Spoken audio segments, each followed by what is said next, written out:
মাজনী আজি ডাঙৰ হ'ল। সময় পাখি লগা কাৰৰ দৰে হেনো। এই সময়ে কাক কলৈ লৈ যায় কোনোবাই জানো জানে। সময়ৰ সোঁততে আহিচোন সেই সৰু হৈ থকা মাজনীজনী আজি বহুত ডাঙৰ হ'ল। আঁঠুৰ ওপৰত ফ্ৰক পিন্ধি কিৰিলি পাৰি ফুৰা তাই আজি চাদৰ মেখেলা পিন্ধিব জনা হ'ল।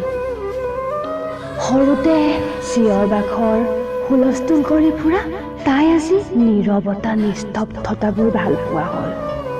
দিনৰ পোহৰ ভাল পায় ৰাতিৰ আন্ধাৰক ভয় কৰা তাইচোন আজিকালি ৰাতিৰ আন্ধাৰবোৰহে ভাল পোৱা হ'ল।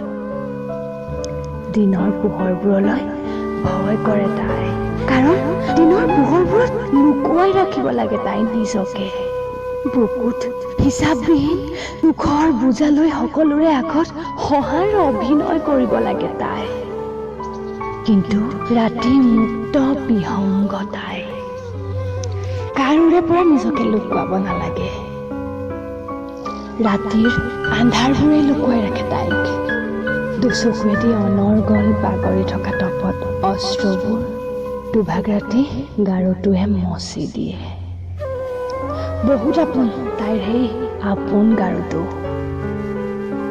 আপোননো নহ'ব কিয়, আংগনৰ ৰোল বোৱা ভগ্নৰ হৃদয়খনৰ মাত শুনাৰ সৌভাগ্য কেৱল তাৰহে হয়।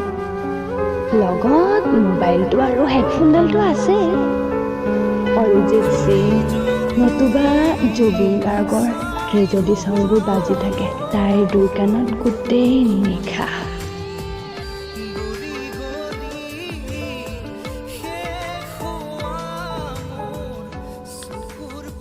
ৰাতিপুৱা 10 বজালৈকে বিচনাৰ পৰা নুঠাত মাকৰ পৰা সদায় গালি শুনে তাই। মাকৰ গালিৰ প্ৰত্যুত্তৰতনো কি দিব, হাঁহি হাঁহিয়েই কয়, মা ইমান আৰু তোমাৰ এখন বচনকে শুনা।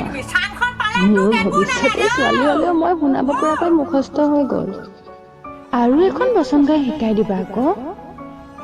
এনেকৈ নকৈ তাইতো আৰু মাকক ক'ব নোৱাৰে যে গোটেই নিশা উজাগৰে কটাইছো মা, এতিয়ানো কিয় টোপনি নাহিব।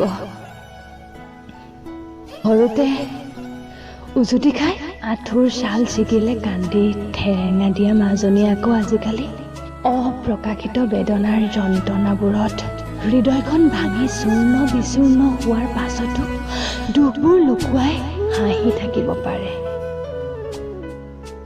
সঁচাকৈয়ে মাজনী বহুত ডাঙৰ হ'ল।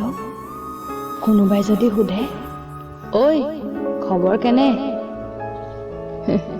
হাঁহিয়ে কৈ দিয়ে তাই, আৰে ইয়াৰ মইতো সদায়ে বিন্দাছ।